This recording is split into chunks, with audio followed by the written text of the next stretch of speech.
Hey everyone, Paul Eyes with TableSoccerUSA.shop, and today I want to give you a tour of the shrine. We're hoping one day that you'll come and play with us here if you haven't done so already. It's called the Shrine as an ode to table soccer, Subbuteo style table soccer as I refer to it, and my love of the game and hosting people here, having fun with people, creating memories, and just having fun, really. So we've had some changes recently. I wanted to share that with you. I thought it'd be a good time to kind of take a tour.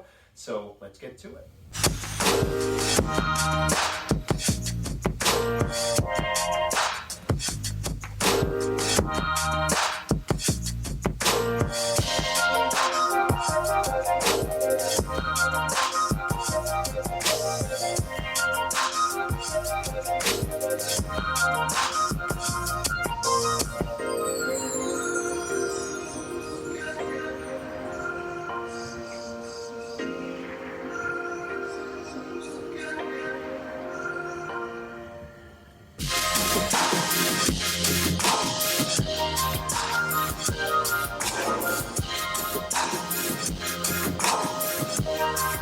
So the Shrine is the home of the Maryland Subbuteo Club, and many thanks to the wonderful people at Schiller Reed in Colorado who made this plaque for me with our club crest. And we started here in 2003 and initially kind of playing inside of the house. Then we moved, we didn't have enough room inside of there. My wife did let me use the garage to build. So when I started to do that, I created like a partition wall just so I could put like garden tools and everything behind it and hide that, and then have the soccer tables in front. That wall I painted green, just a Subbuteo theme, and I'm not sure how it came about, but it just kind of happened. Labeled it The Wall, a couple of little emblems for Subbuteo in there, and then made it a tradition for people who came to play to sign the wall. And when we look at that now, this is definitely a beloved spot for our club and for myself personally. We see people from all over the world that have come to play here in Maryland, and we hope that continues and you continue to come and join us, or you can make us part of a trip. That would be great. And we've had people from Australia, as far away as Australia, lots of players from Europe. We see Joe Mrs. there from Malta, for example. We've had world champions, Wolfgang Haas, right there, good friend of ours in the club. So this is a place where people sign after they've played a game in the Shrine, and it just kind of organically happened, and it's become a real treasure for us here in our club area. Above that, we have some of our national trophies and club trophies that we have on display. And I'm very happy with this brand new photo wall. I use Mixed Tiles, a company here in the US, to submit images. And I've had a big involvement with youth in the area through school clubs and table soccer. And I just love putting this thing together, and a lot of people that I've stayed in touch with for almost decades at this stage. So we have this lovely photo wall now, is new and extends all the way through.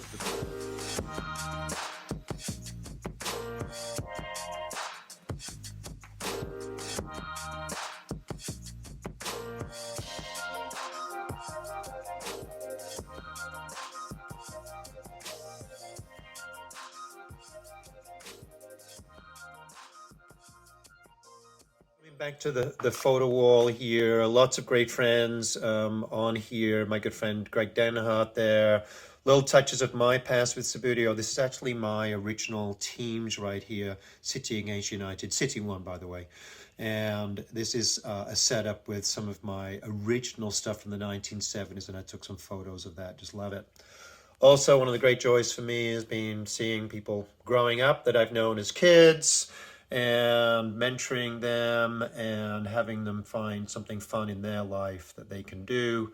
And we have some of my former students there, now actually friends, and it's even better because when they come, sometimes they bring beer. Historical points here. Subbuteo, the rise to Subbuteo in North America, may have just been the United States, were with a company in Northern Virginia for a while, in the 1990s, and you can see they added, this is actually one of their advertising boards, which I've now filled with stickers from clubs, etc. And we've got the Subbuteo logo, which we're aware of, and then a little star and stripes here to give that a little American touch. And this now hangs up in the shrine, a little bit of American Subbuteo history. Other items of note, we have some weird things also. Very well-known player from Connecticut, Jim Taylor, left his sock here, said he didn't want it back, so the natural thing was just to put it up on the ceiling and label it as Jim Taylor's sock. Jim, we're waiting for you to come back and join us. Come and play with us again.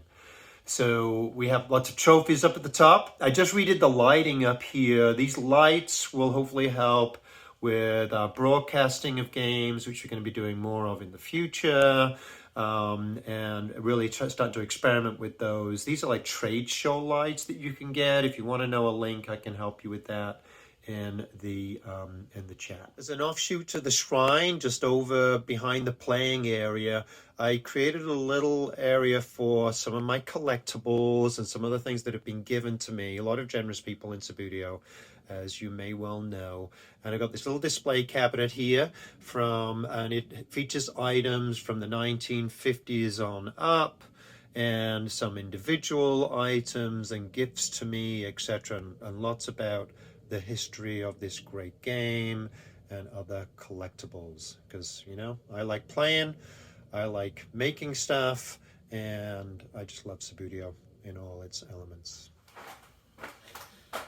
So I hope you enjoyed that. Just a real quick tour of the shrine. A lot of people asked about it. We had some changes recently, so I thought this was a neat idea to show you a little bit about what we're about.